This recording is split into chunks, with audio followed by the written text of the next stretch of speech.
Welcome to Sense of Style. I'm Stuart. Men wear fragrances for a variety of different reasons. However, most of us tend to end up wearing what we enjoy, and that's a problem in the context of appealing to women because what they enjoy on us isn't always what we enjoy wearing ourselves. And so if we had to tailor our fragrance selections just for them, we would be wearing some different things. I've had my channel for 4 years now, and from day one, I've been focusing on, what do women enjoy on men? Everybody who watches the channel knows how much research I do, but it's not just that. I've also got my own personal experiences to go by, and I watch a ton of fragrance YouTube, including those streeter interviews where they're interviewing women about what fragrances are like, and they do the comparisons. I think most of that is performative. They're on camera, but every now and again you'll see a woman just have this gut reaction to a fragrance. And I've been writing that down for the last 3 years. And I watch a lot of female-oriented channels too, so I know what they like on themselves and I know what they like on men. At this stage, I know what women like on men. I have 8 fragrances that will get their attention. Fragrance number 1 is Prada Luna Rossa Carbon. This is the best fragrance on earth to wear to attract women if you're playing the percentages. Number 1, it is a fresh fragrance. That is the number 1 style that women enjoy on men. Number 2, though, is the most important. This is based on the Dior Sauvage DNA. Plenty of market research showed that that heavy ambroxan and pepper combination really appealed to women. It made men come across as more masculine. But Prada came second. They saw the success of Sauvage, but they also saw it wasn't perfect. There were some complaints. It seemed to be too much pepper. It was abrasive.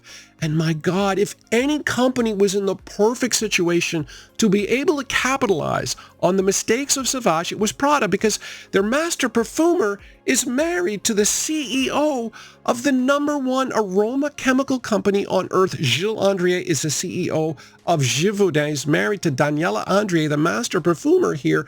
And so access to the metallic notes, the coal note, the soil note that smoothed out the rough edges of Sauvage was right in Prada's lap. And so they came out with this, smoothed it all out. And sure, it doesn't have quite the performance that Sauvage has, but it is a much smoother, more appealing wear overall, and that will be transferred to women as well.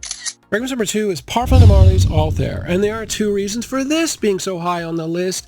The first of which is the fact that this is an orange blossom-based Parfum de Marly fragrance. It's not the number 1 note, but there's plenty of it here.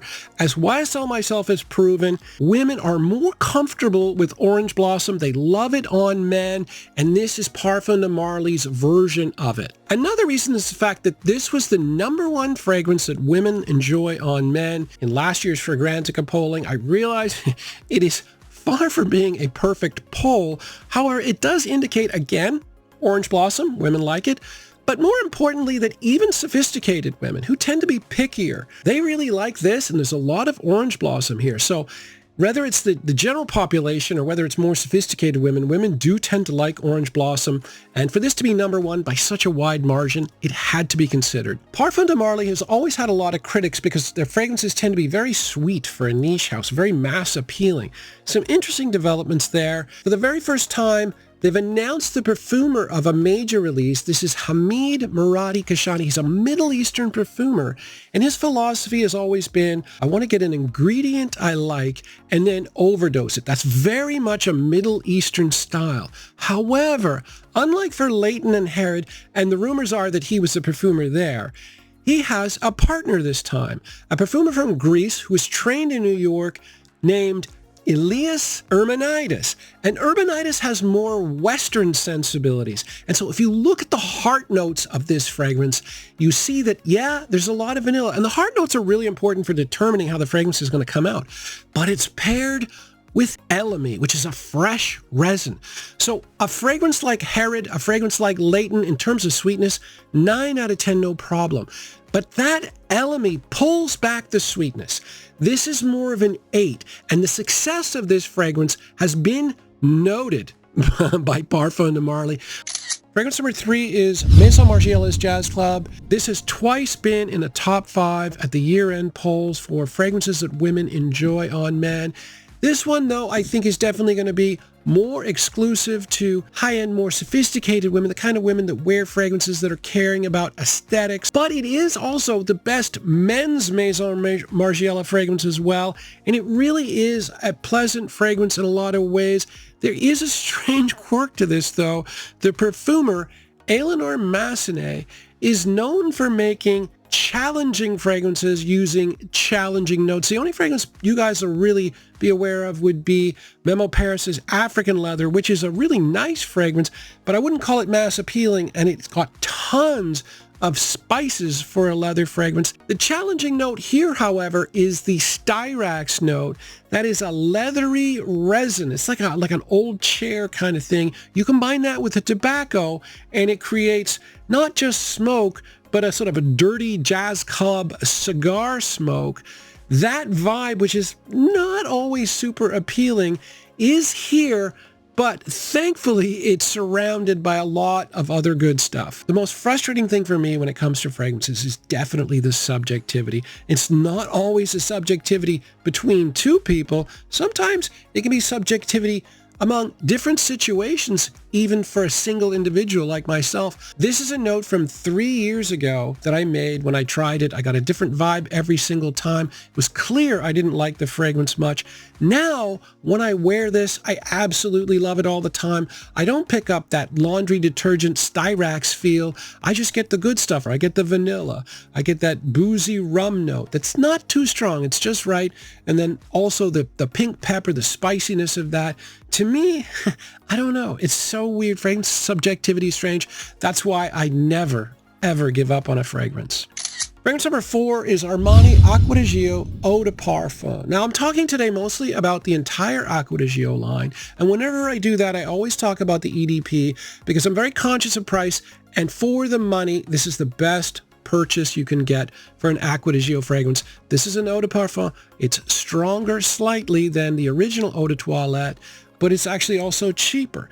For whatever reason, I think mostly because it came out at a really weird time. This has been underpriced consistently, but it's still a very pleasant with tons of the Acqua di Gio vibe. However, at the end of the day, I'm talking about the entire line because that's the #1 men's DNA of all time. The fragrances are relatively similar, and there's no way you could be the #1 fragrance DNA of all time and not appeal to women. An odd quirk, though, is that 2 years before he made the original Acqua di Gio, Alberto Marias created CK1. And all he did a couple years later when he made Acqua di Gio was he turned it slightly more masculine by adding C notes and a little bit of floral jasmine to lighten it up a little bit, marketed to men, and then there you go. So there's a real connection between the entire line and a CK1, which is a really fresh, approachable unisex fragrance. There is one fragrance, however, I'm not going to include in the Acqua di Gio line, and that is the new Elixir. Alberto Marias has made 7,000 fragrances as a master perfumer. The average master perfumer makes 300, but he's not perfect. The Acqua di Gio Elixir, when I tried it for the first time, I did not think Acqua di Gio. All I thought was Dior Fahrenheit. It's got way too much violet leaf. It's not really a perfect fit. So everything other than that, I would include as being, safe for wearing with women. Fragrance number 4, this is Terre d'Hermes, and this has been top 3 on the fragrances that women like on men over the last couple of years. However, I'm making a definite exception here. I didn't make for Jazz Club because I think this is such a minimalist, such a woody citrus style fragrance that's outside the box for the general population these days. I think this is a more sophisticated scent that does appeal to a certain type of woman. Minimalism usually leads to or equates to sophistication, high-end, more aesthetically minded women. And a perfect example of that is Klein. She's got a YouTube channel, very sophisticated, always dressing up, very much into female aesthetics. She's repeatedly said that Terre d'Hermes was the greatest fragrance of all time for men. She absolutely loves it, and that really does fit. So while I would include Jazz Club in general generally for women, this one, I would wear that combination of vetiver and burnt orange. I would keep this for, more high-end women than anything else, but definitely has appeal to them based on the Fragrantica polling. Fragrance number 6 is Versace Still in Blue, and this one definitely belongs on this list despite the price tag. It falls somewhere between Luna Rossa Carbon, which is smoother, and Dior Sauvage, which is more brash. This falls right in the middle. Quite frankly, this is my favorite. In terms of just scent, I prefer this to the other two. It is inexpensive. It does perform a little bit better than at least the new Prada, the new reformulated Prada. Very similar to the original one, but yeah, I just like it better. I think it's a little bit, I don't know if it's fresher or darker, but there's something about this that I really enjoy, that I don't enjoy as quite as much with the other two. This, I think, would be the fragrance that I would wear if I was going to appeal to women, and certainly worked for me in my personal life. Fragrance number 7 is Rifaqaat by Paris Corner. And when it comes to sweetness, this one is a 10 out of 10. Something like Althair goes on pretty sweet, but within half an hour, the sweetness dies down quite a bit. Whereas in this case, man, this is super sweet. It lasts forever. There's a lot of vanilla. There's also a lot of leather. One thing that saves this to make it a little bit more sophisticated, I think, is the fresh resins. There's a lot of elemi. There's also some saffron, but there's also frankincense. So it's got a fresh quality to it, but it's more like a cherry on top kind of freshness. But Paris Corner, this Rifaqaat, I think would work better for younger guys because the price tag is much more approachable. If you can afford Baby Cat, this is a clone of, yeah, go for it. But I mean, like, honestly, this is a phenomenal fragrance. Got tons of performance, very, very sweet, very, very modern. And yeah, women, younger women especially really do like sweet fragrances. So if Terre d'Hermes is more sophisticated, this is more mass appealing and more on the younger end of things. Finally, we have CK1 Shock, which might come as a surprise, but this really does fit in the Jean-Paul Gaultier Le Mal Le Parfum vibe. It is not far off. This one is a tobacco fragrance. It uses amber instead of vanilla, so it's not too sweet. It's also got a lot of cardamom, and the scent is just fantastic. It is very plasticky. It is very synthetic, but the performance is solid. It's at least 5 hours. You get a solid amount of projection as well, and the scent itself is so nice. And the thing about synthetic notes are, you will notice it, but somebody who's 2 or 3 feet away, they're much less likely to smell it and go, oh, that smells synthetic. And yet this is dirt cheap.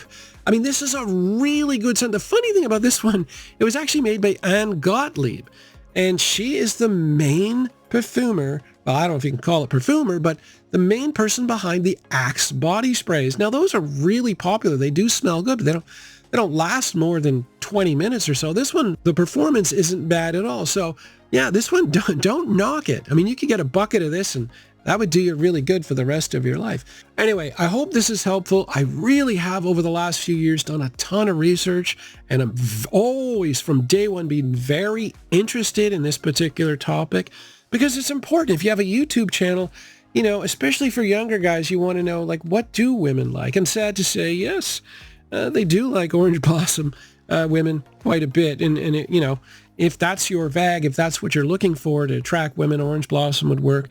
This one definitely works. But yeah, there's a lot of fragrances out there that I like. Like, I like the leather note. Most of the time, that's not going to work. Anyway, guys, thanks for watching.